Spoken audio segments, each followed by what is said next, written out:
Good evening, Commission members, staff, and neighbors. I am Stephen Ball, 38 North Stonington Road, Laguna Beach, California. We have shifted the alley wall 18 inches from the property line.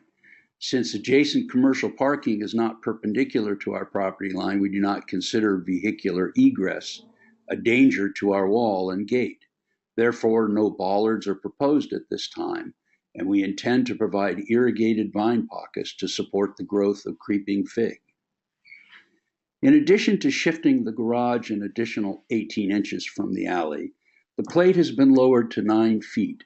All openings have been lowered to 7 feet, and a 7.5 and 12 roof pitch has been added, keeping the ridge beneath the maximum allowed for an accessory structure on this upsloping lot. Divided light windows have been added to the clear story openings above the rear-facing sliding door assemblies, and the rear yard amenities have been reconfigured to facilitate a more tree-friendly environment. An on-site meeting with our arborist to discuss modifications that saved one of the protected rear yard trees in place and relocated another redefined the long and short-term tree protective zones, assisted with providing a plan for a more diversified and drought-tolerant tree selection, and made recommendations for resolving potential foundation conflicts during the building process. In the best interest of the short and long-term health of the protected oak tree, the proposed pool has been reconfigured and relocated accordingly. While we remain committed to undivided lights for our larger eye-level view in access doorways, we have introduced divided lights above the door assemblies and retained them on the street-facing elevations. We have identified and selected an alternative off-the-shelf exterior light fixture that comes in an oil rub bronze finish with heavily seeded glass, a sample of which we have on hand for your review and consideration. While we are still hopeful of being able to afford natural stone, we propose to work with Souther Stone out of Oceanside, California, responsible for some of the finest installations in Southern California. And we have provided full-size samples of a cast cove and cladding and an antique finish for your review and consideration. We will be using painted solid iron bars for our exterior guard railing with oil rub bronze caps. We have switched our roof specification to the darker approved Da Vinci smoky gray finish.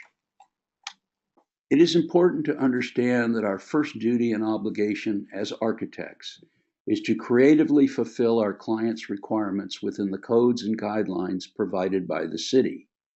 The design presented last month was not random. It was the result of a long and thoughtful journey. Before finalizing our design, we attended several informal design review sessions, presenting the evolution of our model while carefully listening to concerns and committee member advice until we had a design that, in our professional opinion, covered all the bases. By way of example, in our informal DRC meeting of January the 17th, 2018, we spoke with Chris Huang and Jody Brody. Jody liked the French house. While she argued a 12-foot ceiling would be more suited for the style, a 10-foot ceiling would be okay. Chris liked the design of the house, but worried about the neighbors pushing back.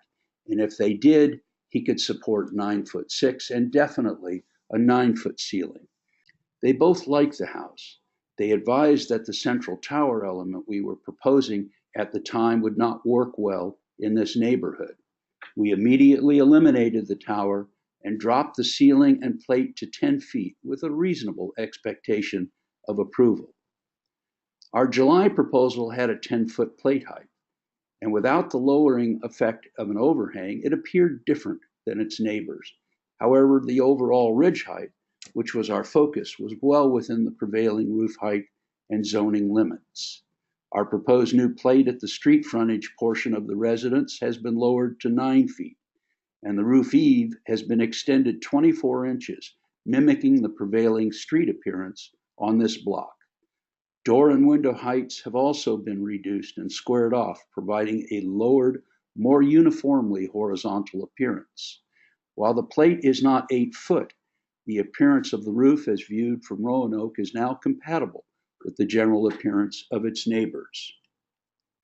There are homes with an uninterrupted horizontal facade, L-shaped footprints, and homes with and without porches. The one common element, with the exception of the lone two-story home at the corner, is that the existing housing stock is a single-story horizontal composition with wide variation of roof configurations and pitches. Our alternative proposal is fully compliant with this neighborhood characteristic. While the vintage of these homes is similar, efforts were made during the original build-out to provide different looks through the use of different architectural finishes, roof forms, and a variety of footprints. Our proposal is compatible with this neighborhood characteristic. While there are no homes on this block with dual pitches and flared eaves, it is a recognized characteristic of this style and can be found on homes throughout the community. Windows and doors have been lowered and the headers squared off to be more neighborhood compliant. While we preferred our original appearance, our owner will accept this variation. We placed the lone two-story home from the corner of Roanoke on our site to clearly illustrate incompatible neighborhood scale and massing. Once the footprint moves beyond the entry portion of the residence, pitch becomes consistent, reaching the highest point of the ridge halfway back on the site where it has minimal visibility or impact on the street, alley, or its neighbors. Bear in mind that the existing housing stock has side yards of 5 feet, while the proposal conforms to the present 8-foot standard. If it is determined that the flared eave element is preventing support of this home, it can be eliminated, but this is not our preference. To mitigate construction impact on neighbors, immediately following the estimated 2-week demolition and site preparation process, we will construct new maximum height CMU walls. Upon completion of the new walls, we will install additional sound attenuation board between the concerned neighbor and our principal building site. There was no written or verbal neighborhood opposition to our proposal prior to and during our July hearing. Based upon the outcome of last month's commission meeting, it would seem that if we simply change our French farmhouse to a traditional ranch farmhouse, we would avoid all complications. However, is it possible that the silent neighborhood majority and Planning Commission member Okazaki's minority opinion in reality indicates a preference for an innovative, good design solution for this block of Roanoke? Ours is an innovative and attractive solution for this low-key block of Roanoke. As the process evolves, if there are any proposed changes to architectural finishes, specifications, or details, we will cooperate fully with DRC recommendations and decisions. Thank you.